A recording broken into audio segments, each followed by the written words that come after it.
Hello to everyone attending HTTP's Digital Inclusion Summit. I certainly wish I could be there with you in person, but thank you so much for including me. I want to thank the HTTP board for being great partners in the effort to close the digital divide and bring fast, reliable, and competitive high-speed internet access to every household in America.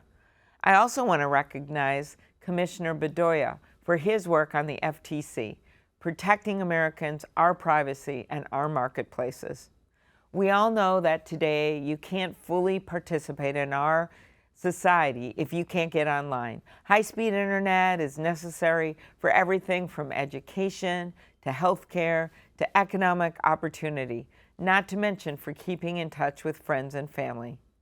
As co-chair of the Bipartisan Senate Broadband Caucus, I've always believed that if they can have high-speed internet in Iceland, right next to active volcanoes that are actually spewing lava, maybe, just maybe, we can get it to every zip code in the USA. But as a recent study showed, 42 million Americans, including 37% of Latino households, are left out because they don't have a reliable broadband connection in their homes. That's a huge problem.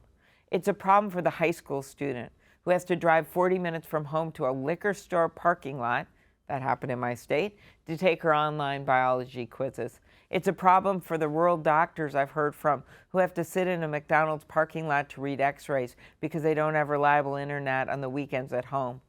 That's why I successfully fought to secure historic broadband investments in the bipartisan infrastructure law, based on the bill I led way back in 2020 with former House Whip Jim Clyburn, the Accessible, Affordable Internet for All Act, to deliver high-speed internet to every zip code in the country.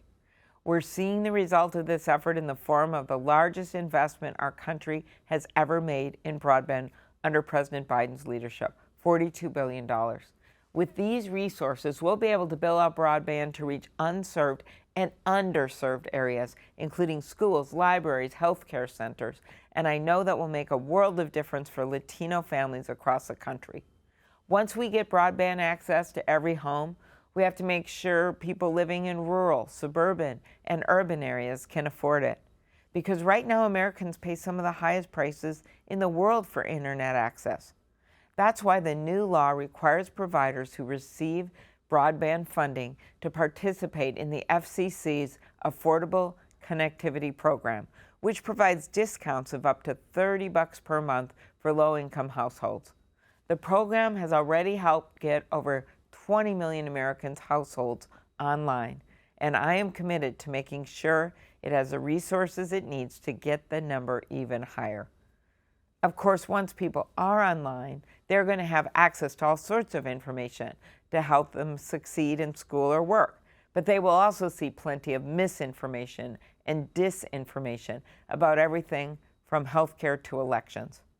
I remember talking to a cafe worker in Minnesota early in the pandemic, and he said, you know, my mother-in-law was going to get the vaccine, but she decided not to because she read online that it would implant a microchip in her arm.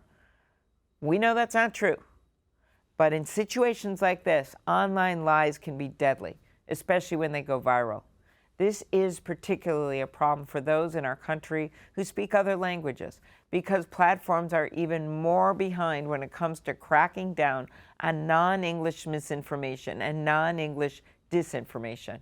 Reports have shown that Facebook will flag English language posts containing misinformation days before acting on the same posts in Spanish. Sometimes the Spanish posts never even get flagged. In 2020, experts also found that election Spanish language disinformation was spreading on WhatsApp, targeting users based on their cultural and heritage with divisive, hateful content. This is dangerous because we are talking about viral content. Even an hour-long delay in a post with health misinformation being flagged or taken down can result in thousands and thousands of people being exposed to dangerous misconceptions. That's why I'm working with Senator Ben Ray Lujan to take on accounts spreading disinformation and hold big tech accountable for the role they play when they spread misinformation in languages other than English. In our increasingly digital world, where more than half of Americans get their news from social media, you deserve to be able to trust the information you're seeing in whatever language you're reading it in. It's not complicated. In 2023, all Americans need to be connected, and people should be safe online. High-speed internet is the gateway to education, career advancement, and connections. That's not just something that's nice to have, it's a necessity. Together, we'll ensure every single home and business in America has affordable high-speed internet. Thank you for all the work you do, and enjoy the rest of the conference.